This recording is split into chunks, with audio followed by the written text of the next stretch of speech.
the other day you said something to me, and it really blew me away. It's been on my thoughts, and I'm still trying to wrap my mind around this. You were locked down in the Pelican Bay SHU for 12, 13 years. Now, you said that it didn't phase you, that it didn't break you, that if anything, you actually thrived in there. How is this? How could this be? I've heard of people going up in there and going crazy, man, losing their minds. In some cases, even you're able to, program up in there and just be cool, man, like nothing, and come out strong from there. How is that?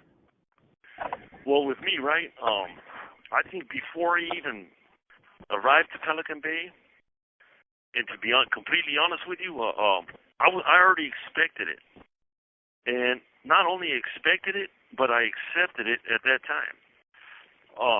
This call and your telephone number will be monitored and recorded.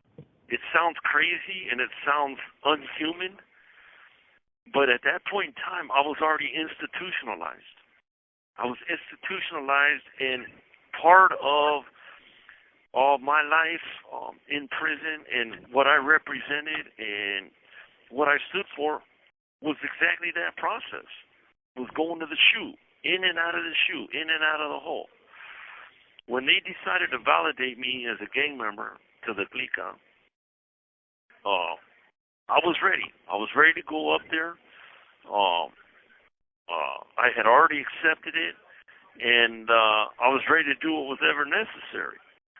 So when I got there, like I said, I already expected it and I already accepted it. But when I got there, it was like, I was saying to myself, and this is sick in the head. This is completely sick in my head. I said, I finally arrived. I finally arrived. You know what I mean? I finally arrived at Pelican Bay SHU, where everybody was at. Dudes that I've known for a long time, where the majority of the members were at. I finally got here. You know what I mean? Now I'm gonna get to know everybody even better, and dudes that I don't know, I'll meet, and it's all a facade, man. It's all a worthless facade. It's just wearing a mask, because anybody in their right mind would not want to be in those shoes. So with the mindset that I had in preparing myself for that, I already went into the SHU already expecting to be there a lot of years. Once I got in there, and to get back to what you were saying, it is correct, man. It either makes you or it breaks you. People commit, they were going crazy, stir crazy, getting cabin fever, couldn't hang in the cells. 1 minute they're normal, the next minute they're banging and kicking the sink and the doors and screaming out the top of their lungs for nothing, cussing out people when they walk by, throwing shit at them, spitting on them through the cell doors. It's a sickening sight. But for me, when I got there, like I said, I was already ready and prepared for it, man. And immediately when I got there, I started. I put my mind to work. I started studying.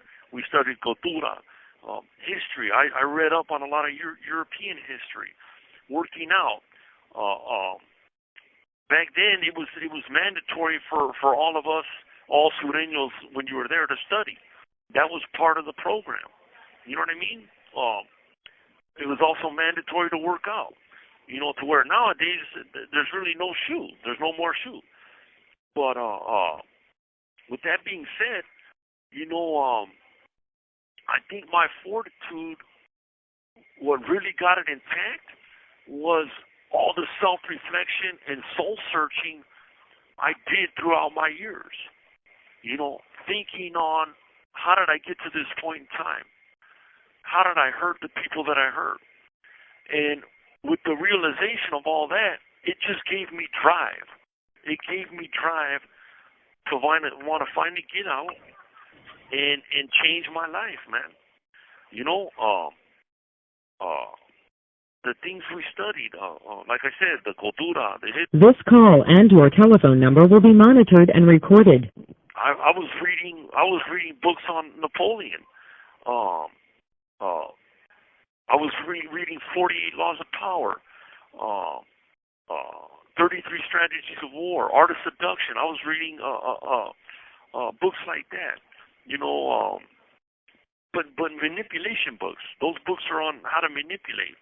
And while doing that and accepting that and studying that and pulling all that into your mind, it does give you strength, but for the wrong reasons, man. You know, on how to manipulate. No, what was that? Go ahead. What can you tell me about the 48 Laws of Power? On the 48 Laws of Power, if you really read that book, okay, which it's a great book, and it teaches you strategy. It teaches you how to manipulate. It teaches you how to work another human being, but for the wrong reasons. For the wrong reasons. And I know everybody talks about the 48 Laws of Power and how great it is, but if you really dig in deep into that book and you really study that book, all it's teaching you is to thrive on a negative level, to manipulate, like I said, and to be scandalous, more or less, to be scandalous. You know, you could also, I mean, if you're in a positive state of mind, you could also read that book and determine what's for you and what's not. You know what I'm saying? Like for me at that point in time, yeah, I'm not going to lie, I was using it for manipulation.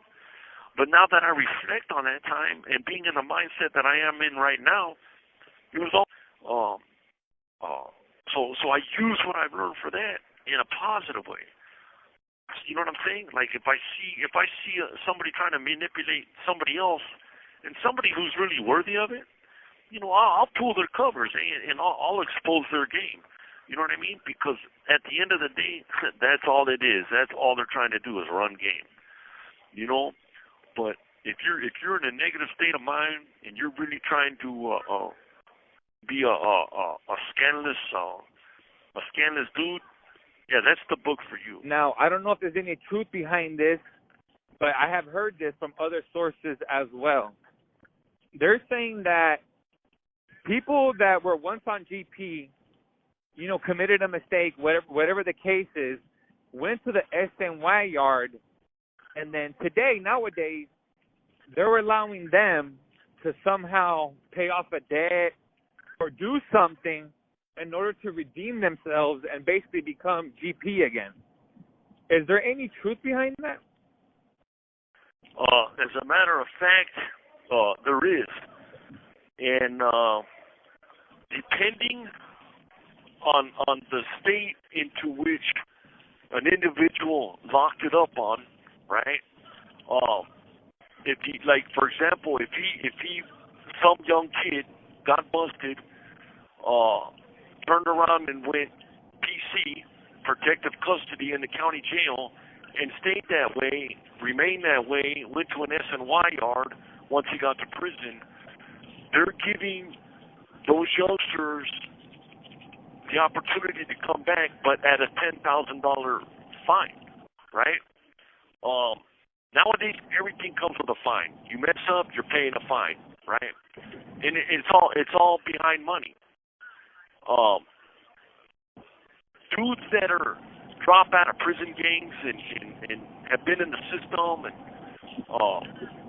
you know, go that route, 9 out of 10 times there's no eligibility to come back. For me, from how I was brought up and raised into this, once you're This call and your telephone number will be monitored and recorded. Once you're PC, there is no coming back, period. SNY yards, these SNY yards are fairly new, right? Prior to me being slammed down in 2002 to getting released in 2015, I had never heard of an SNY yard. I heard of an SNY yard when I got released from the SHU in 2015.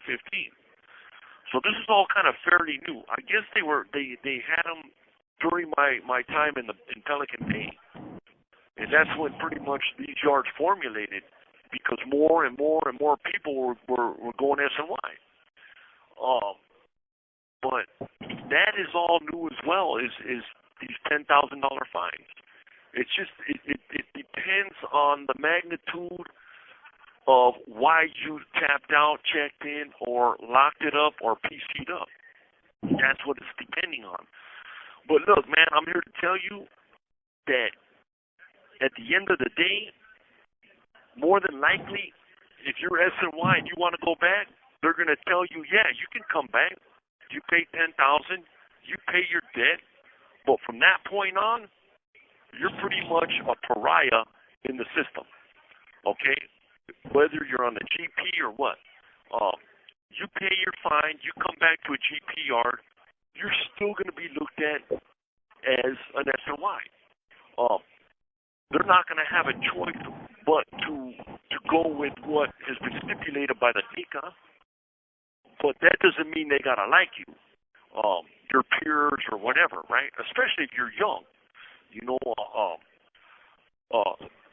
there's times when somebody can pay a $10,000 fine, you go back to GP, and as soon as you get back to GP, depending on who you are, how long you've been down, and what you were to the clica, if you were anything at all, that'll determine if they just used and abused you for the money, and once you get back, they end up taking you out anyways, or once you get back, they immediately put you to work with maybe sending you on a mission or whatever the case.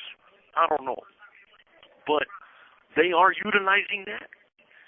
And at the end of the day, it's just along with everything else. It's just greed, man. It's greed. It's about how much money can be made.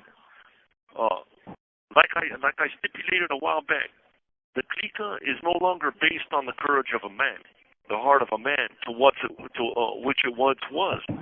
Now it's based on what anybody can produce or what anybody can bring in.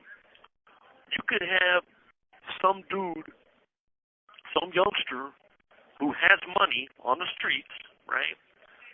Pay their $10,000 fine, come back to GP, and just get used and abused for money and what they can bring in. Now, keep in mind, as I was saying a few minutes ago, the people that pay these $10,000 fines, you have to keep in mind that it's all strategic, man. When somebody pays a fine like that, that's some good money. That's serious money. It's you know, that's a good issue, a good chunk of money. But when the clica sees that you pay that amount of money in order to come back to the GP, they automatically see dollar signs. Okay, so if they know that you're paying that, then they know you got money, right? They're going to utilize that. It's greed, man. It's all about greed, right? And that's one of the things that turned me off with everything, because it's not what it used to be. The thing that's cared about most is making that money. As the clique turned into a business. It's an organization, right? It's no secret. But what it once was behind the heart and courage of a man no longer exists. And that's my point. They see dollar signs, they're going to milk it. And it's as simple as that. It's as simple as that. Now, you know, some people go back there behind bad judgment calls or bad calls. Have you ever witnessed somebody or have known of somebody who's gone to that side over a bad call? Oh, absolutely. Absolutely. I remember back in the 90s, this is before they slammed me down in the Bay, when we were in High Desert. And we were in High Desert Sea Yard back in 99, 2000, 2001.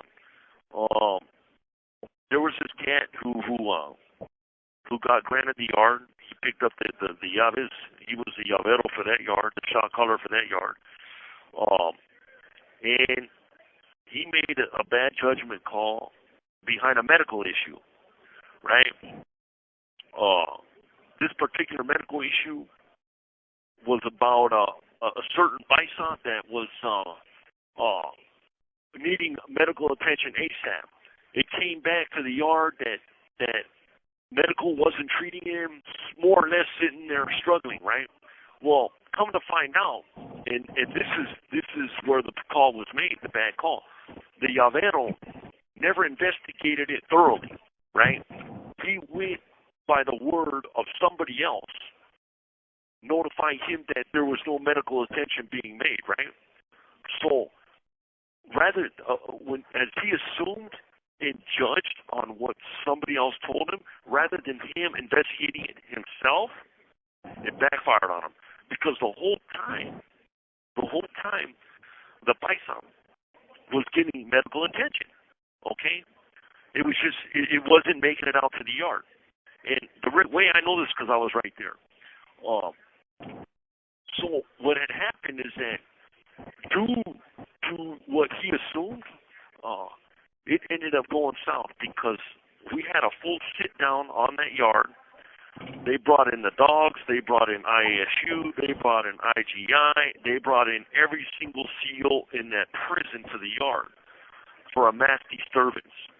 Now, you know, one thing led to another. Everybody's going to do and follow what the llavero was calling, right? Well, after all that, and after we sat down, this particular llavero, he broke it down. He broke it down. And when we should have jumped, right, at that time, right, nothing happened. Nothing happened. And that's what a bad judgment call will do. So what happened to this guy, after all was said and done with, we were escorted back for ourselves. They stripped us of all our property. All we had in the cell was a blanket. No mattress, a blanket, and our boxers. That was it. And they put the air conditioning on full blast, right? And there was a reason for that. That was that was a punishment, right? And we're stuck in these cells. I'm talking about all the sureños on the yard, right? And we're all stuck in these cells with just a one blanket and a pair of boxers. No socks, no T-shirt, no nothing. And that's doing prison time right there. Okay. It lasted for a minute. I'll say a couple of days, but at the end of that, when all that was said and done with, we went back out to the yard. This individual, it was ordered from Pelican Bay that he had to get got. He had to go. So somebody that stepped up to where he used to be got a message from the Bay and made the call. Put two people on the ex-llavero, booked the hell out of him, stabbed him up, and sent him on his way. From that point on, he checked in behind that. And what was that behind? A bad judgment call. And that was pretty much that. He checked in, he came over to this side, but see, that's the thing. And here's a lesson for that. Never put yourself in a position that you fully don't understand. Never put yourself in a place of power that you're not ready for, right? Because every time, if you don't know what you're doing and you don't know the outcome to the situations that will arise in prison, that's the end of your career. You're either going to get stabbed, you're going to get ran off the yard, whatever, right? But that should be the golden rule just in life. Before you put yourself in a position, before you invite something into your life, be sure on what you're doing. Be sure of the consequence. There are hard-headed people out there who just don't think, right? And that's just the nature of the human being. But anybody who has a lick of common sense will understand and analyze the situation that they're going to put themselves into before actually doing it. That's called intelligence. When and if you can do that, and you can contemplate the outcome, whether it's good or bad, then you know what to do. You know what I mean? But without researching, without investigating, without understanding, you're going to hit the wall every time. So that's my advice to anybody who is trying to live a life of peace and prosperity, because the devil will try to hit you any way he can.